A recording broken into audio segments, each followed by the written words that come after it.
السلام علیکم ناظرین، میں ہوں آپ کا میزبان محمد عثمان بے دل اور آپ دیکھ رہے ہیں پروگرام حقائق کیا ہیں۔ ناظرین، آج ہمارے ساتھ موجود ہیں لبریشن فرنٹ کے زونل صدر جناب ڈاکٹر توقیر گیلانی صاحب۔ ہم ان کے بےحد مشکور ہیں کہ انہوں نے اپنے قیمتی وقت میں سے وقت نکالا۔ السلام علیکم توقیر صاحب، کیسے ہیں آپ؟ جی وعلیکم السلام، بالکل ٹھیک ٹھاک، بہت شکریہ جی آپ کا۔ توقیر صاحب، سب سے پہلے تو میں آپ کا مشکور ہوں کہ آپ ہمارے پاس تشریف لائے اور ہمیں آپس میں گفت و شنید کرنے کا موقع ملا۔ توقیر صاحب، تھوڑا سا اپنے سیاسی کیریئر کے حوالے سے ہمیں تھوڑا آگاہ کیجئے کہ آپ نے کب سیاست کا آغاز کیا اور آج آپ لبریشن فرنٹ کے زونل صدر ہیں۔ یہاں تک کا جو صدر جو ایک سفر تھا اس کے اندر جو نشیب و فراز ہے ان سے ہمیں آگاہ کیجیے۔ جی بہت شکریہ آپ کا۔ میں 1988 میں طلبہ سیاست سے جو ہے وہ اس تحریکی سفر کا آغاز کیا۔ Jammu Kashmir national student federation میں جب کالج میں آیا 1989 میں، تو میں اس میں شامل ہوا۔ پھر ایک سال میں نیشنل اسٹوڈنٹ فیڈریشن میں رہا، پھر اس کے بعد میں نے اسٹوڈنٹس لبریشن فرنٹ کو جوائن کیا، اور تب سے لے کے آج تک پھر جو ہے وہ اسٹوڈنٹس لبریشن فرنٹ کا میں چیئرمین رہا۔ پھر متحدہ طلبہ محاذ آزاد کشمیر کا میں صدر رہا۔ پھر متحدہ طلبہ محاذ پاکستان و آزاد کشمیر کا میں نائب صدر رہا۔ پھر اس کے بعد جموں کشمیر لبریشن فرنٹ میں جب کام شروع کیا، اسٹوڈنٹس لائف ختم ہوئی جب، تو پھر اس کے بعد میں لبریشن فرنٹ کا سپوکس مین بنا، سیکٹری اطلاعات رہا 2 دفعہ، اور پھر اس کے بعد میں 2012 میں لبریشن فرنٹ آزاد کشمیر گلگت بلتستان جو زون ہے اس کا پہلی دفعہ صدر بنا۔ پھر 2016 میں دوسری دفعہ صدر منتخب ہوا۔ تو یہ کوئی 30-32 سال کا سفر ہے، تحریکی سفر ہے، جس کا زیادہ تر حصہ جو ہے وہ لبریشن فرنٹ کے ساتھ ہی گزرا۔ 30-32 سال کا یہ سیاسی سفر جو آج زونل صدر کی حیثیت سے آپ ہمیں اسپیشلی لبریشن فرنٹ کو پاکستان آکیوپائڈ کشمیر اور گلگت بلتستان کے اندر ریپریزنٹ کرتے ہیں۔ توقیر صاحب، چونکہ لبریشن فرنٹ کا وجود میں آنے کا جو بیسک ریزن تھا، چونکہ آپ صدر ہمیں مزید آگاہ کریں گے، میں اپنی ذاتی تھاٹس بتا رہا ہوں کہ بنیادی ریزن یہ تھا کہ جو بنیادی آئیڈیالوجی تھی وہ نیشنلزم تھا۔ تو یہ نیشنلزم کی آپ کے نزدیک کون سی ایسی پراپر ڈیفینیشن ہے جو ایک گراس روٹ لیول پہ ایک جس نے ریڈی لگائی ہوئی ہے، جو دیہڑی دار مزدور ہے، جو اس کو بھی تعریف وہ سمجھ آ جائے، وہ کائنڈلی ہمیں انفو۔ دیکھیے، نیشنلزم کو اگر آپ تو پولیٹیکل ٹرمینالوجیز کے انداز میں اس کی تشریح یا تعریف کرنے کی کوشش کریں گے تو وہ کامن مین کے لیے شاید اس کو انڈرسٹینڈ کرنا اس طرح سے ممکن نہ ہو کہ ماڈرن نیشنل سٹیٹس جو ہیں یہ کیا ہیں، اور جب دنیا میں جمہوری تبدیلیاں آئیں، یعنی بادشاہت سے یا جو اس طرح کی آٹوکریٹک ریاستیں تھیں ان میں کچھ تبدیلیاں آئی، پھر فرینچ ریولوشن ہوا جب، یعنی فرانس کا انقلاب آیا، تو اس کے بعد جمہوریت ایک طرز حکومت کے طور پہ دنیا میں آئی، اور نیشن سٹیٹس کا وہ جو ہے وہ وجود باقاعدہ سے جو ہے اس کو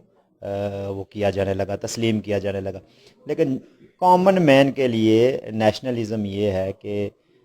جس جگہ پہ آپ پیدا ہوئے ہیں یا جس ملک میں آپ پیدا ہوئے ہیں، وہاں کی مٹی کے ساتھ، وہاں کی دھرتی کے ساتھ اور وہاں کے لوگوں کے ساتھ آپ کی جو اٹیچمنٹ ہے، اور پھر ان کے لیے جو آپ کا کام کرنے کا جذبہ ہے۔ یعنی کہ بعض لوگ اس کو یہ سمجھتے ہیں کہ جی جیسے جو نیشنلسٹ آرگنائزیشنز ہیں، جیسے آزاد کشمیر کے تناظر میں ہم بات کریں تو ہم یہ سنتے ہیں جی کہ یہ لوگ جو ہیں جو کشمیر کی آزادی اور خود مختاری چاہتے ہیں یہ نیشنلسٹ ہیں، اور جو کشمیر کی آزادی اور خود مختاری نہیں چاہتے یہ نیشنلسٹ نہیں ہیں۔ لیکن میرے نزدیک اس کی ڈیفینیشن تھوڑی سی ڈیفرنٹ یہ ہے کہ ہر وہ آدمی جو اپنے وطن سے پیار کرتا ہے اور جو اپنے لوگوں کے لیے کچھ کرنا چاہتا ہے، اور اس کا طریقہ بنیادی طور پہ یہ ہے کہ آپ کا اپنے کام پہ، اپنی پولیٹکس پہ، اپنے وسائل پہ اختیار ہو۔ یعنی کہ کشمیر کے تناظر میں جب ہم بات کریں گے، جموں کشمیر اسٹیٹ کے تناظر میں، تو یہاں کے لوگوں کا اپنی سیاست پہ، اپنے وسائل پہ اور اپنے فیصلوں پہ جو ہے وہ ان کا اختیار ہونا چاہیے، اور باہر سے وہ چیزیں جو ہیں وہ کنٹرول نہیں ہونی چاہیے۔ یعنی یہ جو نوآبادیاتی نظام تھا اس میں پوری دنیا نے دیکھا کہ کچھ طاقتیں جو ہیں وہ کمزور ریاستوں پر، کمزور خطوں پر، وسائل سے بھرے ہوئے خطوں پر وہ قبضہ کرتی تھی اور پھر ان کے وسائل لوٹ کے تو اپنے ملک میں لے جاتی تھیں. تو ان کے خلاف جو بغاوت ہوئی کہ یہ جو وسائل ہیں، جو مقامی آبادیاں ہیں یا مقامی لوگ ہیں، یہ ان کی ملکیت ہے اور انہی کے اوپر ان کا تصرف جو ہے اس کے اوپر برقرار رہنا چاہیے. تو اس کے خلاف جو بغاوتیں ہوئیں تو دنیا میں بہت سارے ملک جو ہے وہ آزاد ہوئے، اور نیشنل لبریشن کی جو ایک فلسفی تھی اس کو بڑی پذیرائی ملی دنیا بھر میں. تو ایگزیکٹلی اگر ہم جموں کشمیر کے تناظر میں دیکھیں تو ایک طرف انڈیا، ایک طرف پاکستان اور ایک طرف چائنا، اور اب تو صورتحال اتنی زیادہ واضح ہو کر سامنے آ رہی ہے کہ ریاست کے وسائل کو اپنے کنٹرول میں لینے کے لیے یہ تینوں طاقتیں جو ہیں وہ لگی ہوئی ہیں بہت زیادہ. اور جو لوکل لوگ ہیں وہ اپنے وسائل کو نہ تو استعمال میں لا سکتے ہیں، نہ ان کو ایکسپلائٹ کر سکتے ہیں، نہ ان سے فائدہ اٹھا سکتے ہیں، اور ان کو اپنی روزمرہ کا نظام زندگی چلانے کے لیے جو ہے وہ یہ دھرتی مٹی چھوڑ کے تو کہیں دور کے ملکوں میں جا کے مزدوریاں اور وہ کرنا پڑتی ہیں. تو ایک عام آدمی کے لیے یہ ہے کہ وہ جس ریاست میں یا جس علاقے میں رہتا ہے وہاں کے وسائل پہ اس کا اختیار ہو، وہاں کے نظام حکومت پہ اس کا اختیار ہو، اور وہ اپنے ملک میں رہ کر کام کرے جس طرح دوسرے لوگ جو ہے وہ اپنے ملکوں میں رہ کر کام کرتے ہیں. ایک عام آدمی جس کا اپنی حکومت پہ اختیار ہو، اپنے وسائل پہ اختیار ہو، بنیادی طور پر یہی ایک نیشنلزم کی ایک گراس روٹ لیول پہ بیٹھے ہوئے آدمی کے لیے تعریف ہے. توقیر صاحب، کشمیر کی اگر ہم جیوگرافی دیکھیں تو کشمیر وہ واحد خطہ ہے جہاں پہ موت کا کوئی بھی ریزن بن سکتا ہے، کشمیری کبھی بھوکا نہیں مرے گا. یہ میں خود نہیں کہہ رہا، یہ مختلف سرویز کی رپورٹ آ رہی ہے. اس کی بنیادی وجہ یہ ہے کہ یہ بنیادی جو تمام سہولیات ہیں وہ کشمیر از خود پیدا کر رہا ہے. توقیر صاحب، چونکہ آپ لبریشن فرنٹ کے صدر ہیں، جی ایم میر صاحب اپنی ایک کتاب کشور کشمیر کے اندر ان کا ایک وہ بڑا تاریخی سا جملہ ہے کہ کشمیری وہ واحد قوم ہے جس نے از خود کبھی خود پہ حکمرانی نہیں کی. یہ ہمیشہ سے ڈومیننٹ پاور کو بلاتے رہیں، اور جب وہ کمزور ہوئی تو تب تک ایک نئی طاقت جو ہے وہ ڈیولپ ہوتی رہی، اور پھر اس کو رد کرنے کے لیے نئی طاقت کو بلایا. تو یہ بیسک ریزن کیا ہے؟ یہ ایک سائیکی پرابلم ہے کشمیریوں کے ساتھ، یا یہ کوئی ایک عرصے تک محکوم رہنے کے بعد وہ ایک اس کو آپ کہہ سکتے ہیں کہ یہ ایک مایوسی ہے؟ جی بالکل، جی ایم میر صاحب نے بھی درست فرمایا. تاریخ کے بڑے حصے میں بیسیکلی جس ریاست میں ہم آج ہیں یا جس کی ہم آج بات کر رہے ہیں، اس کی یہ جو شکل ہے اور یہ جو رقبہ ہے، جیوگرافی ہے اس کی، یہ تو لگ بھگ آپ یہ سمجھ لیں کہ 1846 سے اس پوزیشن میں ہے، جس کو جے اینڈ کے اسٹیٹ، جے اینڈ کے اینڈ الائیڈ جو اس کے علاقے ہیں دوسرے اقصائے چین وغیرہ اور تبت وغیرہ. تو یہ تو تقریباً آپ یہ سمجھ لیں کہ کوئی 175 سال سے اس پوزیشن میں ہے. اس سے پہلے اس کا رقبہ بھی چینج ہوتا رہا اور حکومتیں بھی چینج ہوتی رہی، مقامی حکمران بھی رہے. یہ نہیں کہ مقامی حکمران نہیں رہے، مقامی حکمران بھی رہے. لیکن جب سے آپ یہ سمجھ لیں کہ مغل آئے بر صغیر میں، تو مغلوں کے بعد جو ہے بڑی سلطنت تھی اور بہت ایریا تھا ان کے پاس. تو یہ چونکہ بنیادی طور پہ آپ یہ سمجھ لیں کہ پہاڑی علاقے تھے اور بہت زیادہ کنیکٹڈ علاقے نہیں تھے آپس میں. مثلا ایک وادی کا دوسری سے کا تیسری سے ذرائع رسل و رسائل اور کمیونیکیشن ایسے نہیں تھے. تو لوگ جو تھے وہ بہت زیادہ کنیکٹڈ نہیں تھے. تو جو سویلائزڈ علاقے تھے جیسے شہری آبادیاں یا تھوڑے بڑے، وہ اپنا حق بھی سمجھتے تھے اور وہ کوشش کرتے تھے کہ حکومتیں جو ہیں وہ ان کے گرد گھومیں. تو سری نگر جیسے ایک سویلائزڈ وہ ہماری ریاست کا بڑا شہر تھا اور وہ دارالحکومت بھی رہتا تھا. تو وہاں سے یہ روایت چلنا شروع ہوئی کہ لوگ دہلی کے دربار میں گئے، پھر لوگ جو ہے وہ انگریزوں کے دربار میں گئے، افغانوں کے دربار میں گئے، سکھوں کے دربار میں گئے. اور ایک ٹریڈیشن یہ چلنا شروع ہو گیا کہ اگر ہم نے مقامی سطح پہ حکومت تبدیل کرنی ہے تو ہمیں کہیں باہر سے کسی طاقت کو لا کے تو تبدیل کرنا پڑے گی. اور اس میں پھر وہ اس طاقت کے ساتھ پاور شیئرنگ کا فارمولہ طے کرتے رہے کہ اچھا اقتدار اعلیٰ تو آپ کے پاس ہوگا لیکن لوکل جو اقتدار ہے وہ آپ ہمیں دیں. تو یہ جو مختلف یعنی آپ سمجھ لیں کہ پاور گروپس تھے، یعنی ایک گروپ اگر حکومت کر رہا ہوتا تھا تو دوسرا گروپ اس کے خلاف کسی بیرونی طاقت کی مدد لے کے تو وہ چاہتا تھا کہ میں بھی یہاں پہ حکومت کروں، اور بیرونی طاقتیں جب مدد کرتی تھی تو وہ ساتھ میں خود بھی آ جاتی تھیں. جیسے مہاراجہ ہری سنگھ کے دور میں آخر تک جو ہے وہ گلگت ایجنسی وغیرہ انگریزوں کے پاس تھی، وہ اپنے اس کے لیے استعمال کرتے تھے، وہ پٹے پہ لی ہوئی تھی، مختلف علاقے وہ لے لیتے تھے اپنے فوجی اس معاملے کو آگے چلانے کے لیے. سکھوں نے بھی اسی طرح کیا، مغلوں نے بھی تقریباً اسی طرح کیا. تو ایک سائیکی ڈیولپ ہونا شروع ہو گئی، جس کی طرف آپ نے اشارہ کیا نا کہ مطلب کیا یہ ہمارے جینیٹیکلی ہمارا کوئی پرابلم کھڑا ہو گیا کہ جی ہم باہر سے ہی آقا لائیں گے. لیکن وہ تسلسل کے ساتھ غلامی نے لوگوں کے ذہنوں میں یہ وہ راسخ کرنا شروع کر دیا عقیدہ کہ شاید ہم خود حکومت کرنے کی پوزیشن میں نہیں ہیں، اور ہمارے لیے جو ہے وہ جو باہر سے آئیں گے. اور یہ برصغیر میں بھی ہوا یہ، یعنی اگر آپ برصغیر کی ہسٹری اٹھائیں تو انگریزوں کی شان میں اتنے بڑے بڑے قصیدے لکھے گئے. یعنی پاکستان کہتا ہے کہ پاکستان کے لوگ یہ تسلیم کرتے ہیں یا مانتے ہیں جی کہ حضرت علامہ اقبال جو ہیں وہ مفکر پاکستان ہیں، انہوں نے پاکستان کا نظریہ پیش کیا. اگر ملکہ برطانیہ کے اور بادشاہ کے اس میں خدمت میں ان کے قصیدے پڑھے جائیں، اقبال کے قصیدے، تو آدمی حیران ہو جاتا ہے کہ مطلب انہوں نے سیدھا سیدھا لکھا کہ اس ملک میں جتنی روشنی ہے، جتنی ہوا ہے اور جتنی خوشیاں ہیں، یہ تو آپ کے دم قدم سے ہیں. آپ کا قدم مبارک جو ہے وہ جب سے برصغیر پہ پڑا ہے تو برصغیر ایسا ہو گیا ہے، اور اگر آپ بیمار ہو جائیں یا آپ کا کچھ ہو جائے تو ہم تو مر جائیں گے. تو ایک نفسیات جو ہے وہ اس میں بے شمار عوامل ہیں. خاص کر جو بیرونی طاقتیں کوشش یہ کرتی ہیں کہ مقامی جو لیڈرشپ ہے یا اشرافیہ ہے، جیسے مذہبی لوگ، سیاسی لوگ، جاگیروں والے لوگ، ان کو اپنے ساتھ ملا لیا جائے اور ان کو ان کے ذریعے سے اس خطے کی ایکسپلائٹیشن کی جائے. تو ایک سائیکی بننا شروع ہو گئی لوگوں کی، اور وہ آج تک قائم ہے. آج بھی ہمارے یہاں کی جو سیاسی جماعتیں ہیں، نظام حکومت تبدیل ہو گئے، جمہوریت آ گئی ہے، لیکن وہ سمجھتی ہیں، یہاں کا پیپلز پارٹی والا یہ سمجھتا ہے کہ بلاول جو ہے وہ آ کے ہمارا فیصلہ کرے، نون لیگ والا سمجھتا ہے کہ نواز شریف آ کے کرے گا، پی ٹی آئی والا سمجھتا ہے عمران کرے گا. ایگزیکٹلی اسی طرح کی صورتحال دوسری طرف میں ہے کہ وہاں سے وہ دہلی والوں کو نجات دہندہ اور سمجھتے ہیں کہ بھئی یہ اقتدار ہمیں دیں گے بھی اور لیں گے بھی. تو یہ سلسلہ چل رہا ہے، اور اس کے پیچھے لازمی طور پہ ظاہر ہے ایک طویل غلامی کا جو ہے وہ موجود ہے، اثر موجود ہے. لیکن اس کے پیرالل ساتھ ساتھ میں اس سے نفرت بھی موجود ہے کہ جس کو کہیں نہ کہیں جا کے تو پھر ٹرانسلیٹ ہونا ہے، اور ان کو ان کی یہاں سے چھٹی ہونی ہے، جیسے انگریزوں کی چھٹی ہوئی یا دوسرے جو بیرونی قابض تھے ان کی ہوئی.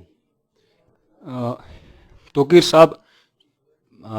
بہت ساری چیزیں لبریشن فرنٹ کے حوالے سے شاید اپر لیول پہ وہ اختلاف نہ ہو، قیادت کا آپس میں اس طرح سے اختلاف نہ ہو، لیکن جب ہم گراس روٹ لیول پہ ایک عام نیشنلسٹ کو دیکھتے ہیں تو دو ٹرمز بیسیکلی استعمال کی جاتی ہیں کہ یہ لبریشن فرنٹ نظریاتی ہے اور یہ لبریشن فرنٹ سرکاری ہے. اب یہ آپ چونکہ لبریشن فرنٹ کے زونل صدر ہیں، یہ آپ زیادہ کلیئر کر سکتے ہیں کہ لبریشن فرنٹ نظریاتی کون سی ہے اور لبریشن فرنٹ سرکاری کون سی ہے؟ نہیں، ایسی بات نہیں ہے. اصل میں یہ تو خیر جو پروپیگنڈے ہوتے ہیں مخالفین کے یا آپ کے جو مطلب بالکل امیجیٹ رائیولز ہوتے ہیں، جیسے نیشنلسٹوں کے بھی امیجیٹ رائیولز نیشنلسٹ ہی ہیں. یعنی ایک نیشنلسٹ تنظیم دوسری نیشنلسٹ تنظیم کی جو ہے وہ مخالفت میں وہ کوشش کرتی ہے کہ وہ زیادہ ماس گین کرے، اور اگر کسی دوسرا گروپ زیادہ طاقتور ہو رہا ہے تو اس کے خلاف زیادہ تر تو یہ پروپیگنڈا ہی چلتا ہے. اور چونکہ اس پروپیگنڈے کو ہوا ملتی ہے، جو قابض قوتیں ہیں ان کے بھی جو ان کا پروپیگنڈا ہوتا ہے موسٹلی، تو آپ میڈیا سے ہیں، آپ یہ سمجھتے ہیں کہ یعنی جتنا بھی پروپیگنڈا سماج میں پھیلتا ہے اس میں جو ڈومیننٹ پروپیگنڈا ہوتا ہے وہ حکمرانوں کا ہوتا ہے، چونکہ ان کے پاس ٹولز زیادہ ہیں، ان کے پاس ابلاغ کا طریقہ کار زیادہ ہے. ایک تو ان کے پاس اسٹیٹ کا پورا کرافٹ ہے، اس کے علاوہ میڈیا جتنا بھی ہے وہ ان کے کنٹرول میں ہے، تو وہ لوگوں کے ذہنوں میں جو چیزیں ڈالتے ہیں وہ زیادہ اثرائیت کرتی ہیں. اگر آپ کو یہاں سے بازار میں گزرتے ہوئے کوئی آدمی کوئی بات کہے کہ جی آپ جو ہیں وہ آپ کی شکل اچھی نہیں ہے، تو جو 6 بندے سنیں گے ان میں سے 3 بندے جب ان کا آپ کے ساتھ کہیں جھگڑا ہوگا تو وہ والا پروپیگنڈا ریپیٹ کریں گے، وہ بولیں گے کہ وہ فلاں آدمی نے تمہیں کہا تھا کہ تمہاری شکل اچھی نہیں ہے. تمہاری شکل واقعی اچھی نہیں ہے, کیونکہ اب تو آپ کا اس کے ساتھ جھگڑا ہو گیا. تو اس طرح جو اسٹیٹ پروپیگنڈا کرتی ہے, جب آپ کے امیڈیٹ رائیولز آپ کے خلاف کوئی کنکریٹ چیزیں نہیں لا سکتے, تو وہ پھر اسی پروپیگنڈے کو آگے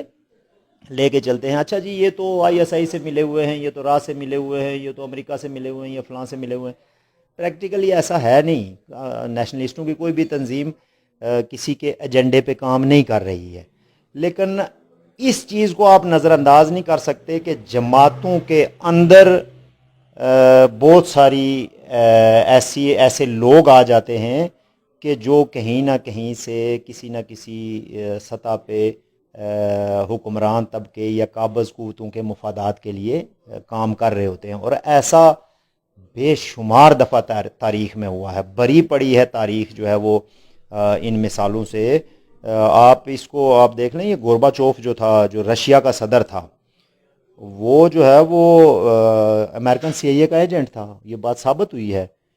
اور یہاں تو خیر الزامات کی حد تک تو پاکستان وغیرہ میں یہ وہ سلسلہ چلتا رہتا ہے, لیکن سب سے جو مضبوط تنظیم ہوتی ہے کسی بھی جگہ پہ وہ فوج ہوتی ہے. یعنی فوج سے زیادہ آرگنائزڈ تنظیم کوئی نہیں ہوتی, کہ جس کے اندر سرائیت کرنا بڑا مشکل ہوتا ہے. لیکن اگر آپ اپنے امیڈیٹ ان پڑوسیوں کی فوج کو دیکھیں تو میرے خیال میں 4-6 جنرل جو ہیں وہ اس وقت بھی وہ دشمن کے ایجنٹ کے طور پہ سزائیں کاٹ رہے ہیں. جو ان کا سربراہ تھا ابھی پچھلا سربراہ لیفٹیننٹ جنرل دورانی صاحب جو تھے, جو آئی ایس آئی کے سربراہ تھے, ان کو تمام مراحات سے محروم کیا گیا ہے. ایک نیوی کے سربراہ تھے ایڈمرل فضل الحق, ان کو تمام مراحات سے محروم کر کے تو مطلب ان پہ اس طرح کے الزامات لگے. تو جو پولیٹیکل آرگنائزیشنز ہوتی ہیں یہ تو بہت ہی اوپن ہوتی ہیں, ان میں سرائیت کرنے کی جگہ, اور بعض دفعہ لوگ بڑے بڑے عہدوں تک پہنچ جاتے ہیں, اوپر تک پہنچ جاتے ہیں. اور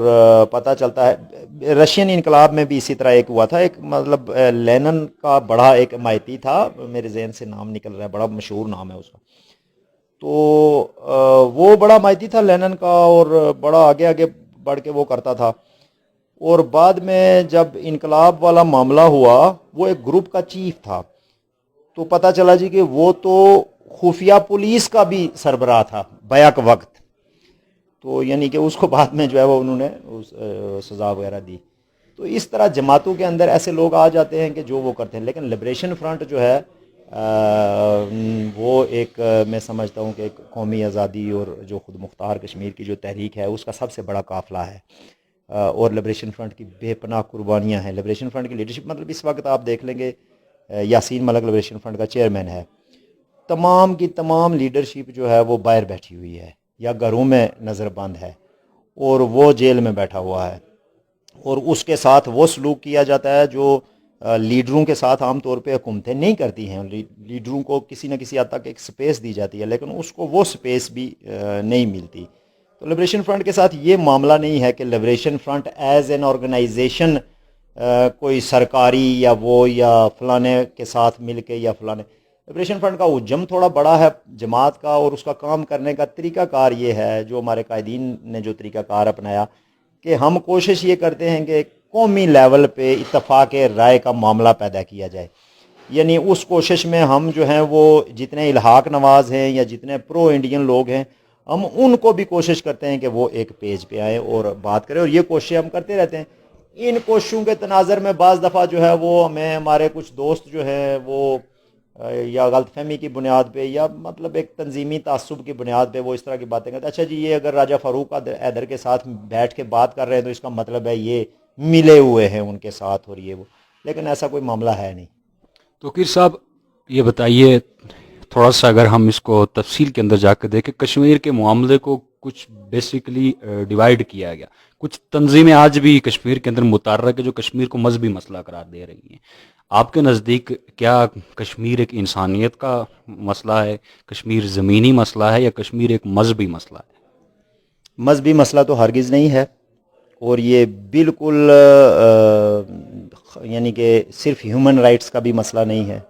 یا صرف زمین کا بھی مسئلہ نہیں ہے. ہیومن رائٹس کے ایشوز بھی ہیں, لینڈ کا بھی ایشو ہے, اور مذہبی حد تک تو آپ یہ کہہ سکتے ہیں کہ مسلمانوں کی آبادی کی اکثریت ہے یہاں پہ, لیکن یہ جو قومی آزادی کی تحریکیں جتنی بھی ہوتی ہیں یہ مطلب مذہبی تو ہو ہی نہیں سکتی ہیں، چونکہ ریاست جموں کشمیر میں 30% کے قریب جو ہے وہ غیر مسلم بھی ہیں، جو بہت بڑی پرسنٹیج ہے، یہ چھوٹی پرسنٹیج نہیں ہے، اور ایسا تو ہو ہی نہیں سکتا۔ کشمیر جو ہے وہ بنیادی طور پہ یہاں کے لوگوں کی آزادی کا مسئلہ ہے، اور اس مسئلے کو 47 سے لے کے آج تک جو کنفیوز کیا، یہ بھی ہمارے قابضین نے ہی کنفیوز کیا، یعنی کبھی اس کو یہ جی حق خود ارادیت جو ہے یہ آزادی کے بعد کا معاملہ ہے، یہ آزادی سے پہلے کا معاملہ نہیں ہے کہ پہلے حق خود ارادیت لوگوں کو دے دو اور اس کے بعد لوگ حق خود ارادیت استعمال ہی اس وقت کر سکتے ہیں جب وہ آزاد ہوں، یعنی اپنی مرضی بندہ آزادی کے ساتھ ہی استعمال کر سکتا ہے، کسی کے دباؤ میں آ کر اپنی مرضی استعمال نہیں ہو سکتی۔ کشمیر جو ہے وہ یہ کوئی رائٹ آف سیلف ڈٹرمنیشن کا ایشو نہیں ہے، یہ کسی ریلیجن کا ایشو نہیں ہے، یہ کسی جہادی گروپ کا کوئی وہ ایجنڈا نہیں ہے، اور نہ ہی یہ صرف ہیومن رائٹس ایشو ہے کہ جی انسانی حقوق کی خلاف ورزیاں بند ہو جائیں تو اس کا مطلب ہے کہ کشمیر کا مسئلہ حل ہو گیا۔ یہ جینونلی ایک قوم کی آزادی کا مسئلہ ہے جس پہ انڈیا اور پاکستان نے قبضہ کیا ہوا ہے، اور یہ جتنے بھی ایشوز ہیں انکلوڈنگ ہیومن رائٹس ایشوز اور جو بائی لیٹرل ان کے بھی معاملات ہیں، یہ سارے اسی صورت میں حل ہو سکتے ہیں جب کشمیر جو ہے وہ اس کو چھوڑا جائے، جموں کشمیر اسٹیٹ کو چھوڑا جائے۔ تو کہ صاحب 5 اگست کو مقبوضہ کشمیر کے اندر اسٹیٹ سبجیکٹ رول ختم کیا جاتا ہے، کشمیر کو بھارت کے اندر ضم کرنے کی کوشش کی جاتی ہے، اس کے نتیجے میں جو ایک رسپانس ملتا ہے، جو ایک رد عمل پاکستان آکیوپائڈ کشمیر کے اندر دیکھنے کو ملتا ہے، اس سے پہلے شاید کسی تحریک کے اندر دیکھنے کو نہیں ملا۔ تمام غیر ریاستی پارٹیوں کے لوگ بھی نیشنلسٹوں کے ساتھ کھڑے ہو گئے اور کٹ مرنے کے لیے تیار ہو گئے، لیکن اس چیز کو آہستہ آہستہ کر کے واپس اسی جگہ پہ ان 1.5-2 سال میں وہ لے کے چلے گئے۔ اس کے پیچھے کیا عناصر ہو سکتے ہیں وہ تو ایک الگ ڈیبیٹ بنتی ہے۔ میرا سوال آپ سے یہ ہے کہ کیا اس ٹائم نیشنلسٹ جو ایک قیادت تھی، شاید آپ نہیں سمجھتے کہ قیادت کے فقدان کی وجہ سے وہ پورے معاملے کو کیش نہیں کروا سکے، چونکہ کارکن چارج تھے، ہم نے پی این اے بھی دیکھا، لبریشن فرنٹ کا وہ دھرنا بھی دیکھا، جسکول کے اندر ساری چیزیں دیکھی، لیکن اس چیز کو کیش نہیں کروا سکے۔ کیا نیشنلزم کے اندر کوئی قیادت کا فقدان تھا جس کی وجہ سے ایسا نہیں ہو پایا؟ جی نہیں، ایک تو یہ ہے کہ یہ جو جیسے یہ معاملہ شروع ہوا تو اس کے فوراً بعد جو ہے وہ یہ کووڈ والا معاملہ بھی شروع ہو گیا، جس میں پوری دنیا ڈسٹرب ہو گئی، اس میں ہم لوگ بھی ڈسٹرب ہوئے اور سٹل ہیں۔ ایک تو یہ معاملہ ہے، دوسرا یہ ہے کہ یہ جس موومنٹ کی آپ یا اپ رائزنگ کی بات کر رہے ہیں، یہ ریاست کے صرف ایک چھوٹے سے حصے میں تھی جس کو ہم آزاد کشمیر کہتے ہیں، یعنی لوگ باہر نکلے، نیشنلسٹوں کے ساتھ باہر نکلے۔ اب ریاست کے اور بھی بہت سارے جو اکائیاں ہیں، جیسے کہ وادی کشمیر ہے، جو آپ یہ سمجھ لیں کہ جو لیڈنگ رول ہے اس موومنٹ کا یا دنیا جس کو دیکھتی ہے وہ وادی کشمیر کے تناظر میں دیکھتی ہے۔ پھر گلگت بلتستان ہے، پھر لداخ، جموں، یہ علاقے ہیں، جموں بہت بڑا علاقہ ہے۔ تو انفارچونیٹلی ریاست کے سارے حصوں سے وہ آواز نہیں اٹھ سکی۔ اگر وہ آواز گلگت سے بھی اٹھتی، لداخ سے بھی اٹھتی اور وادی کشمیر سے بھی تمام تر پابندیوں کو توڑ کر لوگ باہر نکلتے، تو پھر آزاد کشمیر والوں کا جو رول تھا وہ اس رول کے ساتھ جڑ کے تو ایک بہت بڑی ماس موومنٹ ریاست گیر بن سکتی تھی۔ اب آزاد کشمیر کا معاملہ یہ ہے کہ یہ 4000 مربع میل ہے 84,000 میں سے، یہاں جو موومنٹ اٹھتی ہے وہ سسٹین نہیں کر پاتی، یعنی کہ وہ لمبے عرصے کے لیے سسٹین نہیں کر پاتی، اور اس میں لامالا جو آپ کا پوائنٹ ہے وہ ہے، لیکن یہ والا پرابلم پوری ریاست کی سطح کا ہے کہ لیڈرشپ کا بہت زیادہ فقدان ہے، اور لوگ جو ہیں وہ لمبی موومنٹس چلانے کے بجائے مطلب لوگ یہ چاہتے ہیں کہ فوری طور پہ کچھ نہ کچھ نکلے۔ اگر آپ نے مثلا ہم جب جسکول گئے تو ہم نے بار بار لوگوں سے اپیل کی، جنرل پبلک سے اپیل کی کہ آپ لوگ باہر نکلیں، اور جیسے ہم جسکول میں بیٹھے ہوئے ہیں، اگر آپ یہاں نہیں بیٹھ سکتے تو آپ اپنے اپنے علاقوں میں بیٹھیں۔ آپ ذرا تصور کریں گے ایک دھرنا جسکول میں ہو رہا ہو، ایک جو ہے وہ تیتری نوٹ میں ہو رہا ہو، ایک بمبر میں ہو رہا ہو، ایک نکیال میں ہو رہا ہو، اگر سیز فائر لائن پہ 10-20 جگہوں پہ 20-20 25-25 ہزار لوگ اس وقت بیٹھ جاتے تو شاید ایک بڑا وہ ہو جاتا، لیکن لیڈرشپ کا بھی فقدان ہے۔ پھر نیشنلسٹ جو جماعتیں ہیں یہ ابھی تک اس لیول کی بڑی ماس آرگنائزیشنز نہیں ہیں، یہ بہت بڑا پرابلم ہے۔ یہ میں لبریشن فرنٹ میں بھی ڈسکس کرتا رہا ہوں اور باقی جماعتوں میں بھی کہ نیشنلسٹوں کو ایک بڑی عوامی جماعت کی ضرورت ہے. ایک جماعت کے بغیر کوئی بھی انقلاب، کوئی بھی ریولوشن جو ہے وہ اپنی منزل تک نہیں پہنچ سکتا ہے. جماعت ہی وہ گاڑی ہے جو لے کے جا سکتی ہے. یعنی ایک ماس پارٹی، یہ چھوٹے چھوٹے نہیں، مطلب آپ نے ایک 4 بندوں کی ایک گروپ بنایا اور اس کا نام رکھ لیا فلانی پارٹی، جموں کشمیر فلانی پارٹی، بندے 4. تو یہ پارٹی نام رکھنے سے نہیں ہوگا، پارٹی جو ہے وہ نظر آنی چاہیے ماسز میں. تو نیشنلسٹوں کو اگر ہم اے جے کے کی بات کریں تو ایک ماس پارٹی بنانے کی ضرورت ہے، جس کے جو لوگوں کو موبلائز کر کے تو کسی جگہ پہ بٹھانے کی، احتجاج کرنے کی یا تحریک چلانے کی صلاحیت رکھتی ہو. ہمارے پاس وسائل کی اتنی کمی ہے کہ ہم ایک چھوٹی سی ایکٹیویٹی کے لیے بھی وسائل جمع نہیں کر پاتے، اور اس کی وجہ بھی جماعت کا نہ ہونا ہے. تو چھوٹے موٹے یہ سارے پرابلم ہیں، یعنی جماعت کا پرابلم ہے، لیڈرشپ کا پرابلم ہے، اور تقسیم سب سے بڑا پرابلم ہے. تو کہ صاحب، چونکہ آزاد کشمیر کے اندر اور مقبوضہ کشمیر کے اندر جو سب سے نمائندہ جماعت جو ایک اپر لیول پہ کام کر رہی ہے وہ دیکھنے میں آتا ہے لبریشن فرنٹ ہی ہے، جو اس پورے معاملے کو کور کرتی ہے. اس کے علاوہ جن پارٹیوں کا آپ نے ذکر کیا، مختلف گروپس جو ہے وہ نیشنلزم کی بنیاد پہ بنائے گئے، اور موسٹلی جو سربراہان ہیں وہ اسائلم لے کے بیرون ملک بیٹھے ہوئے ہیں، اور جب انہیں اپنی مصروفیات میں سے جب وہ بورنگ فیل کرتے ہیں، چونکہ سوشل میڈیا کا دور ہے، وہ موبائل نکال کے 10-12 منٹ اظہار یکجہتی کر کے واپس اپنے کاموں میں مصروف ہو جاتے ہیں، گراؤنڈ پہ نظر نہیں آتے. 5 اگست والے معاملے کے اوپر پوری نیشنلزم کی عادت بیٹھتی ہے، پی این اے بنتی ہے. پی این اے کے اندر لبریشن فرنٹ شامل نہیں ہوتی. اس کے پیچھے کیا؟ چونکہ یہ سوال چونکہ کافی سارا لیٹ ہو گیا اور آپ بھی ہمیں کافی دیر سے ملے، تو چونکہ میں سمجھتا ہوں یہ سوال ہونا چاہیے، پی این اے کے اندر لبریشن فرنٹ کیوں نہیں گئی؟ اور اس کے اسی کے ساتھ میں لنک کر رہا ہوں، جسکول دھرنے کے اندر آپ نے 6 ماہ کا ٹائم دیا تھا انتظامیہ کو، اس معاملے کا اس وقت کیا ہوا؟ جی، پی این اے کی تشکیل میں جو شروع میں جو میٹنگز وغیرہ ہوئیں اس میں لبریشن فرنٹ شریک نہیں تھا، اس میں اعتماد میں نہیں لیا گیا ہمیں. بعد میں جب یہ تشکیل ہو گئی تو پھر دوستوں نے ہم سے رابطہ کیا، تو ہم نے ان کو انکنڈیشنلی اپنی سپورٹ کا کہا. میں بذات خود 1-2 اجلاسوں میں شریک ہوا، ہمارے اور نمائندے بھی اجلاسوں میں شریک ہونے رہے، اگرچہ ہم آفیشلی اس الائنس کا حصہ نہیں تھے،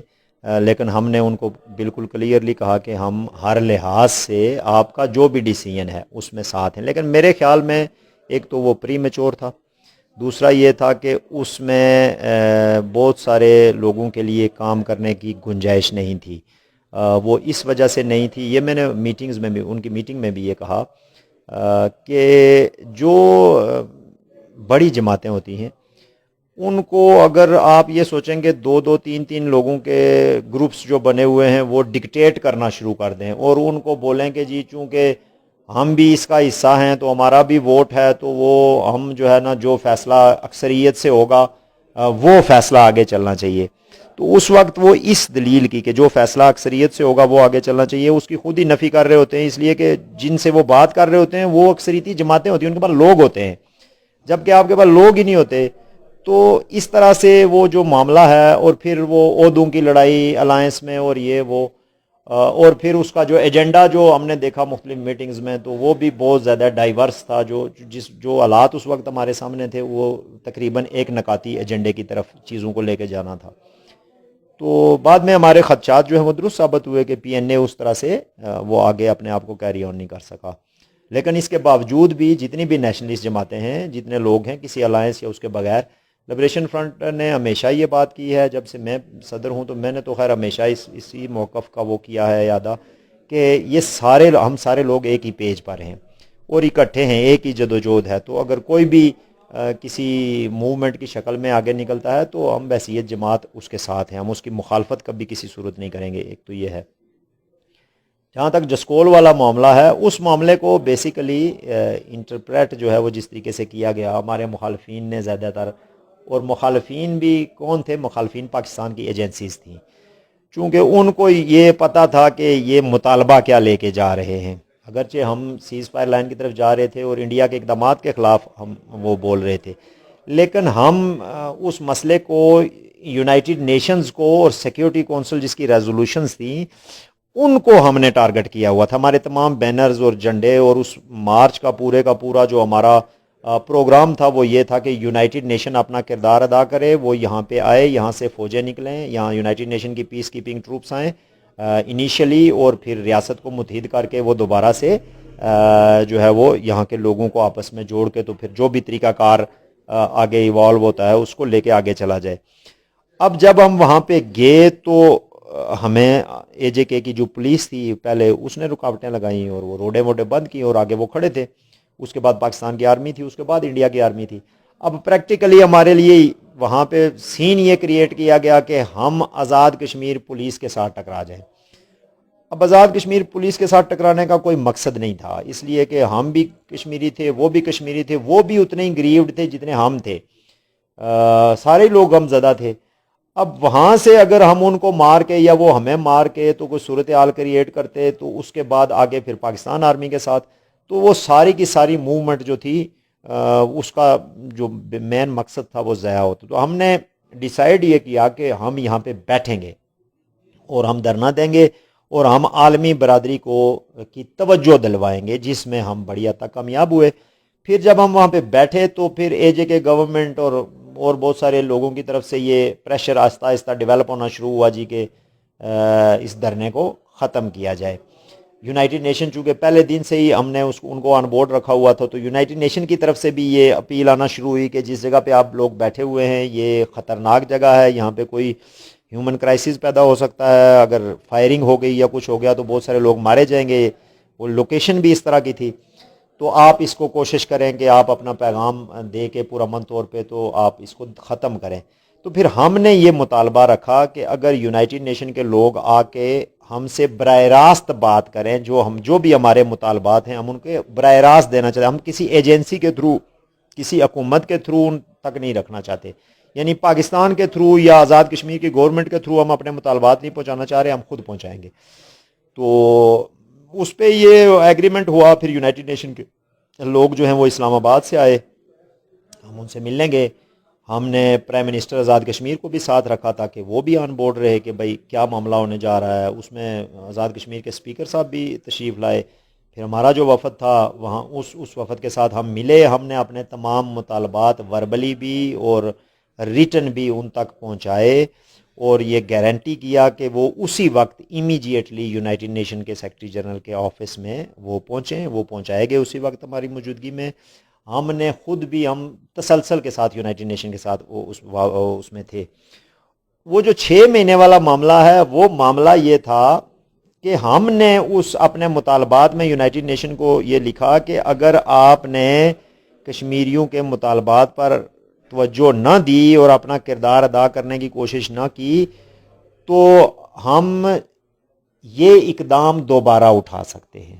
ہم بار بار جو ہے وہ سیز فائر لائن کی طرف آئیں گے اور بار اور آپ ہمیں اس طرح جو آپ نے ہم نے بھی مطالبہ کیا تو آپ ہمیں روکنے کی کوشش کریں گے تو یہ ہم رکیں گے نہیں، ہم دوبارہ کریں گے یہ والا معاملہ۔ اور ہم نے اس میں ان کو یہ کہا کہ ہم 6 مہینے تک آپ کے اقدامات کا ویٹ کریں گے، اگر نہ ہوا تو ہم پھر سے، اور یہ نہیں کہ صرف یہ والا، ہم نے یہ لکھا کہ اگر یونائٹڈ نیشن نے کچھ بھی نہ کیا تو کشمیری بشمول ملیٹنسی، یعنی کہ جو بھی پوری دنیا میں آزادی کی تحریکوں کے لیے مناسب جائز قانونی طریقہ کار ماضی میں اختیار کیے گئے یا آج کل کی کنٹمپرری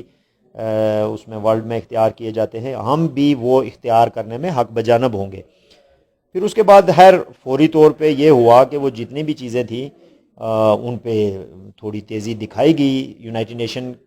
50 سال کے بعد یونائٹڈ نیشن سیکیورٹی کونسل میں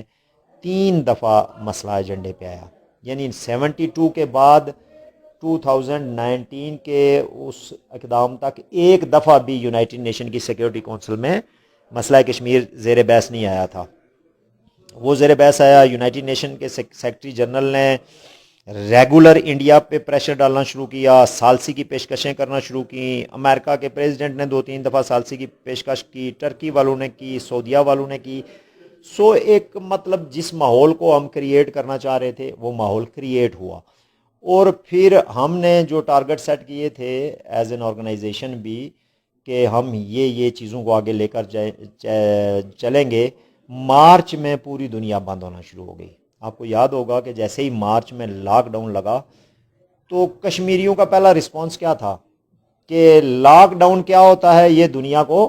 اب پتہ چلے گا، کہ ہم نے جو پچھلے 4 مہینے لاک ڈاؤن میں گزارے ہیں تو اب دنیا کو پتہ چلے گا جی کہ لاک ڈاؤن کیا ہے۔ تو تب سے لے کے آج تک بہت ساری ایسی چیزیں تھیں جو ڈپلومیٹک لیول پہ ہونی تھی، پھر پولیٹیکل لیول پہ بھی ہونی تھی، جو اس کی وجہ سے وہ ہو گئی ہیں۔ یہ کوئی ڈیڈ لائن نہیں تھی، یا یہ کوئی ایسی بات نہیں تھی کہ اقوام متحدہ نے ہم سے، میں نے ایسی اس طرح کی بھی چیزیں پڑھی کہ جی اقوام متحدہ نے مسئلہ کشمیر ابھی تک حل نہیں کیا، 6 مہینے کا انہوں نے ہمیں ٹائم دیا تھا۔ ایسا کوئی ٹائم نہیں انہوں نے دیا تھا، اور نہ یعنی کہ کوئی وفد یا کوئی جلسہ یا کوئی دھرنا کسی ملک کی آزادی کا فیصلہ کر سکتا ہے۔ یہ لمبی جدوجہد ہے۔ تو گر صاحب چونکہ وقت کی قلت بھی ہے، اور تھوڑا سا مختصراً یہ بتائیں، جب کراچی معاہدہ ہوتا ہے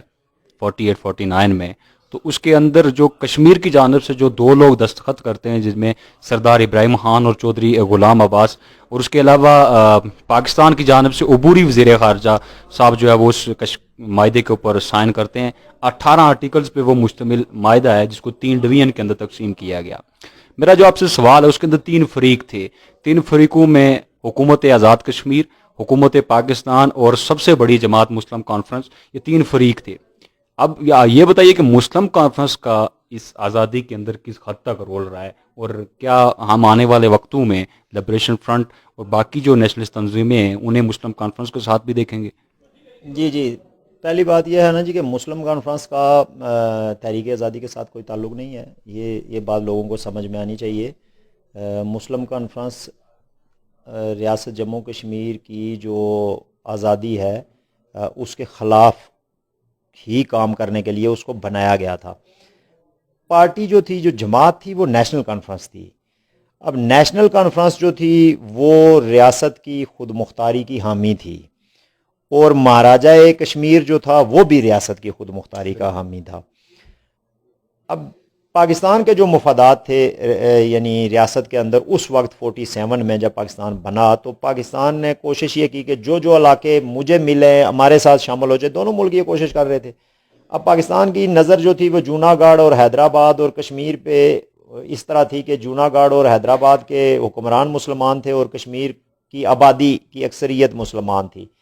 تو اس لیے انہوں نے کوشش یہ کی کہ یہاں کشمیر میں اپنے جو انٹرسٹ ہیں ان کو سیف گارڈ کیا جائے۔ انہوں نے نیشنل کانفرنس کو توڑوایا، ٹھیک ہے جی، یعنی جو اس وقت جو سیاسی زومات تھے مسلم لیگ کے پاکستان بننے سے پہلے بھی، انہوں نے پاکستان کے انٹرسٹ کو یا مسلم لیگ کے انٹرسٹ کو آگے رکھنے کے لیے نیشنل کانفرنس کو توڑوا کے تو مسلم کانفرنس بنوائی، جس کا الٹیمیٹ مقصد یہ تھا کہ ریاست کو کسی نہ کسی طریقے سے پاکستان کے قبضے میں لایا جائے۔ اب 47 میں جب انہوں نے اس مہم کا آغاز کیا، یعنی مہاراجہ کی فوج کے خلاف اور یہاں پہ حکومت کے خلاف جو ہے وہ پاکستان سے پوری کی پوری ایک بغاوت جو ہے وہ پلان کر کے وہ آگے لائے گی، تو آپ یہ سمجھ لیں کہ ان کے ذہن میں یہ تھا کہ مسلم کانفرنس جو ہے وہ ہماری اس بغاوت کو وہ کرے گی، سہارا دے گی، اور ایسا ہی ہوا۔ مسلم کانفرنس کلیم کرتی ہے، کوئی کہتا ہے یہ ہم مجاہد اول ہے، غازی ملت ہیں، فلان ہیں، جو 47 میں اب انہوں نے کوئی توپیں نہیں چلائی تھی، یہ انہی باغیوں کو اور انفلٹریٹرز جو تھے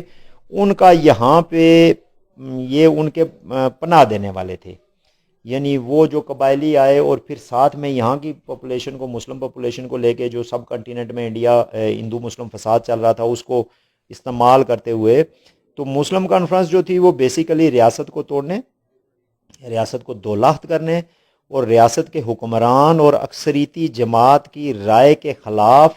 ایک چھوٹے سے علاقے سے جو ہے وہ لوگوں کو یہ جو علاقہ تھا، یہ جو بیلٹ تھا، یہ لوگوں کو پرو پاکستان بنانے کے لیے اس کو استعمال کیا گیا۔ مسلم کانفرنس نے آزادی وزادی کی کوئی موومنٹ نہیں چلائی ہے۔ مسلم کانفرنس جب انیشلی بنی شروع میں آل جموں کشمیر مسلم کانفرنس، تو وہ ریڈنگ روم پارٹی سے ڈیولپ ہوئی، تو مسلم کانفرنس جو تھی وہ بنیادی طور پہ جمہوری حقوق کا اس نے مطالبہ کیا کہ مہاراجہ جو ہے وہ چھوڑے اور مہاراجہ اقتدار چھوڑے اور اقتدار سویلین نمائندوں کے حوالے کرے۔ اب جب موومنٹ تھوڑی آگے بڑھی تو شیخ عبداللہ مسلم کانفرنس کے صدر تھے، تو مسلم کانفرنس کی مجلس عاملہ میں یہ بات طے آئی کہ چونکہ اس جماعت کا نام ایسا ہے کہ اس میں ریاست کی ہندو پاپولیشن جو ہے وہ نہیں سیٹسفائی ہو رہی، تو اکثریتی رائے سے کنونشن میں اس کو نیشنل کانفرنس میں تبدیل کر دیا گیا، اور اس کا ایک سیکولر کریکٹر اور پرو جموں کشمیر پرو اسٹیٹ کریکٹر جو ہے وہ سامنے آیا، جس کو ختم کرنے کے لیے پھر یہ دوبارہ سے یہ دڑا جو ہے وہ الگ ہو کے تو پھر مسلم کانفرنس اس کو بنایا گیا دوبارہ سے، اور وہ آزاد کشمیر کی حد تک ہی اس نے یہ کام کیا۔ تو 47 میں جس چیز کا کریڈٹ مسلم کانفرنس لینا چاہ رہی ہے، 47 میں ریاست تقسیم ہوئی ہے، 47 میں ریاست کی جیسی بھی خود مختاری تھی، جو چھوٹی موٹی آپ سمجھ لیں کہ انگریزوں کا بھی عمل دخل تھا، وہ خود مختاری ختم ہو گئی، ریاست پرماننٹ تقسیم ہو گئی، ریاست غلام ہو گئی، اور ریاست میں قتل عام ہوا، اور اس کی ذمہ داری جہاں پاکستان کے اس وقت کے نوزائیدہ پاکستان کے پالیسی سازوں اور حکمرانوں پر تھی، اس سے زیادہ ذمہ داری یہاں کی جو ان کی مسلم کانفرنس تھی یا اس کی جو قیادت تھی ان پر تھی، اور اسی میں یہ معاہدہ کراچی بھی کیا گیا۔ تو مسلم کانفرنس کے نزدیک ریاست کی تو کوئی آج اگر یہ کہتے ہیں ہم ریاستی تشخص یہ وہ فلانٹنگ، انہوں نے گلگت خود کاٹ کے پاکستان کو دیا کہ جی آپ یہ کریں یہ کریں یہ کریں، اور آزاد کشمیر میں بھی جو قوانین مطلب 60s تک تو مسلم کانفرنس بلا شرکت غیر حکمران رہی۔ اب یہ کیا تک بنتی ہے کہ معاہدہ کراچی کے اوپر ایک پاکستان کے سائن ہوں، ایک آزاد کشمیر کی گورنمنٹ کے بھی سائن ہوں، اور پھر مسلم کانفرنس کے ایز اے پارٹی بھی ہوں، یعنی مسلم کانفرنس اس وقت جو تھی ایز اے پارٹی وہ حکومت بھی تھی، اور یہ سارے لیڈرز ان کے جو تھے یہ وظیفے لیتے تھے اور تنخواہیں لیتے تھے۔ تو مسلم کانفرنس کا آزادی کی تحریک کے ساتھ کوئی تعلق نہیں ہے انفیکٹ۔ تو کہ صاحب آخری سوال آپ سے، پائلٹ ہائی اسکول کوٹلی سے ابتدائی تعلیم حاصل کرنے والا ڈاکٹر توقیر گیلانی ڈی وی ایم کے لیے ایگریکلچر یونیورسٹی سندھ میں جاتا ہے، کراچی یونیورسٹی میں جاتا ہے، آنے والے دنوں میں اگر سیم معاملہ مقبوضہ کشمیر والا فارمولہ یہاں پہ اگر امپلیمنٹ کیا جاتا ہے تو لبریشن فرنٹ کے کیا کوئی پلان تیار کیا ہوا ذہنی طور پہ اس حوالے سے تیار ہے کہ یہ معاملہ ہونے کے بعد وہ کس طرح سے رسپانس کرے گی، اور ڈاکٹر توقیر گیلانی کو کیا ہم پوری نیشنلسٹ تنظیموں کی قیادت کرتے ہوئے دیکھیں گے؟ جی بالکل، ہم تو مسلسل اس کام میں مصروف ہیں، ایسی بات نہیں ہے کہ ہم انتظار کر رہے ہیں کہ ایسا کچھ ہوگا، بلکہ ہم تو آزادی کی جدوجہد میں مصروف ہیں، اور ہم اس طرح کی کوئی بھی کوشش ہے تو اس کو اپنے جو ہمارے طریقہ کار ہے کام کا، ہم بنیادی طور پہ ایک پولیٹیکل ریزسٹنس ہے، یعنی کہ سیاسی مزاحمت جس کو کہتے ہیں، اور عوامی مزاحمت، تو ہمارا بالکل پلان یہی ہے کہ ہم عوام کے ساتھ، اس ریاست کے لوگوں کے ساتھ، اس ریاست کی آزادی کی حامی جتنی جماعتیں ہیں ان کے ساتھ مل کر، لیڈ کرنے کا معاملہ نہیں ہے کہ کون لیڈ کرے گا کون نہیں کرے گا، لیکن ہم ایک بڑی مزاحمت تعمیر کریں گے، اور اگر ایسا کوئی بھی اقدام ہوا تو میری بڑی خوشگمانی ہے، اس میں بہت زیادہ خوشگمانی کی حد تک کنونسڈ ہوں کہ پاکستان کی طرف سے ایسا کوئی بھی اگر اقدام اٹھایا گیا تو اس کا اینڈ جو ہے وہ ریاست جموں کشمیر کی آزادی ہوگا، اور اسی سے ہی آزادی کی رستہ جو ہے وہ نکلے گا انشاءاللہ تعالی۔ جی ناظرین، یہ ہمارے ساتھ موجود تھے لبریشن فرنٹ کے زونل صدر جناب ڈاکٹر توقیر گیلانی صاحب، جو لبریشن فرنٹ کی ہسٹری کے حوالے سے بھی بتا رہے تھے، کشمیر کی جو جیوگرافی ہے اس حوالے سے بھی بتا رہے تھے، اور آیا اگر پاکستان کی جانب سے اگر کوئی اس طرح کا اقدام کیا جاتا ہے جو کشمیر کی تاریخی حیثیت کو مس کرتا ہے تو لبریشن فرنٹ اور دیگر جو نیشنل تنظیمیں وہ کہاں پہ سٹینڈ کریں گے، اس حوالے سے بھی لائے عمل بتا رہے تھے۔ دیجیے اپنے میزبان محمد عثمان بیدل کو اجازت، خدا حافظ۔